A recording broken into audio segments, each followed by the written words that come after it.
Masha's Spooky Stories.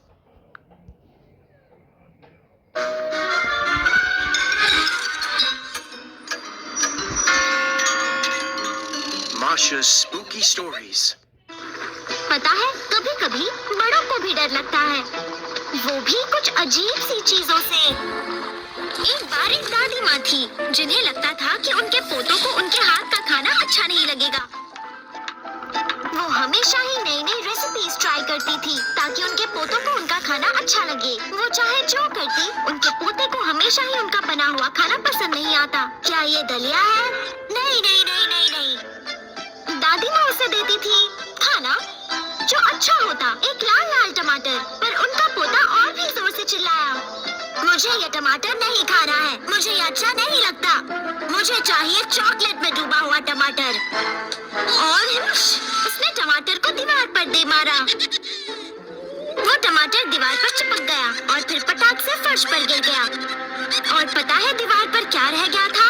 एक बड़ा लाल धब्बा।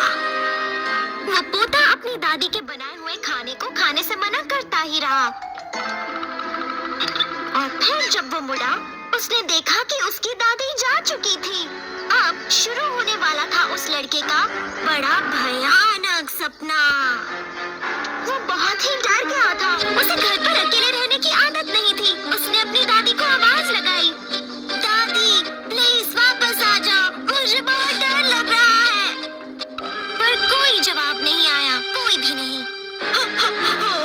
शायद उस डरावने लाल धब्बे ने मेरी दादी को एक वैक्यूम क्लीनर की तरह अंदर खींच लिया होगा। उसे वहाँ बैठे बैठे ऐसे ही ख्याल आ रहे थे।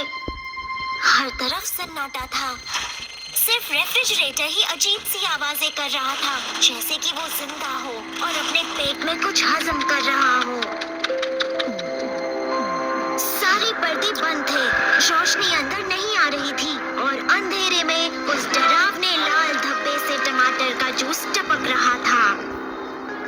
लड़के ने उस डरावने लाल धब्बे को साफ करने का फैसला किया, पर फिर किचन सिंक में कुछ था जिससे उसका नल हिलने डुलने लगा और फिर वो हिलते हुए हंसने लगा। लड़का डर के मारे थर-थर कांपने लगा। जरूर नाले में कोई डरावना डायनो क्रॉक रहता है जो मुझे लेने आ रहा है। ओ दादी, आकर मुझे बचा लो, डर लग रहा है। और फिर से उस बेचारे को कोई बचाने नहीं आया। बाहर तेज हवा चल रही थी, फिर खिड़की इतनी अचानक से बंद हुई कि उस लड़की की चीख निकल पड़ी। कितनी तेज हवा है, कितनी डरावनी आवाज थी। जरूर बाहर एक केटर डायनो उड़ रहा होगा अपने शिकार की तलाश में। खिड़की के बाहर एक बिजली चमकी और बादल गरजे जोर से। तूफान पूरे जोरों पर था और उसी पल दरवाजे की घंटी बजी। वो लड़का डर के मारे सहम गया। वो मॉन्स्टर आ गया। मैं दरवाजा नहीं खोलूंगा। फिर उसे सुनाई दी दरवाजे के ताले में चाबी के घूमने की आवाज। मुझे ऐसे डरना नहीं चाहिए, मैं एक बड़ा लड़का हूँ। और फिर उसने झाड़ू उठाया और मुसीबत से लड़ने को तैयार हो गया। फिर चाबी घूमी, दरवाजा खुला और दरवाजे पर कौन खड़ा था? उसकी दादी। हेलो मेरे प्यारे बच्चे, मैं अपने प्यारे पोते के लिए कुछ मजेदार खाना लाई हूँ। आओ मेरे बच्चे, जल्दी से ये टेस्टी स्नैक्स खा लो।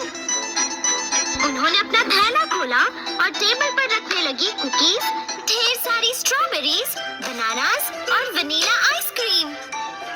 उसकी दादी उसके लिए ले आई थी कुछ चॉकलेट में डूबे हुए टमाटर भी। ओह, मुझे तुम्हारी बड़ी फिक्र हो रही थी क्योंकि मैं तुम्हें अकेला छोड़ गई थी। तुम तो बिजली और तूफान से जरा भी नहीं डरे। सही कहा दादी, मैं जरा भी नहीं डरा। लड़के ने खुश होकर अपनी दादी से कहा और फिर उसने अपना फेंका हुआ टमाटर साफ किया। मुझे लगा मुझे सफाई में आपकी मदद करनी चाहिए। मैं भला क्यों डरूं? मैं एक बड़ा लड़का हूँ। और इससे पहले कि उसकी दादी को फिर से गायब होने का मौका मिलता, उसने जल्दी से दीवार पर लगा लाल धब्बा साफ कर दिया। बड़ों को कई काम होते हैं, घर में और घर के बाहर भी। अगर आपको घर पर अकेला छोड़ा जाए तो कभी ना करना हाय हाय। करते रहो होमवर्क और सारे काम, मिट जाएंगे आपके डर तमाम। हाथों में झाड़ू उठाओ यार, कमरा साफ कर लो कभी।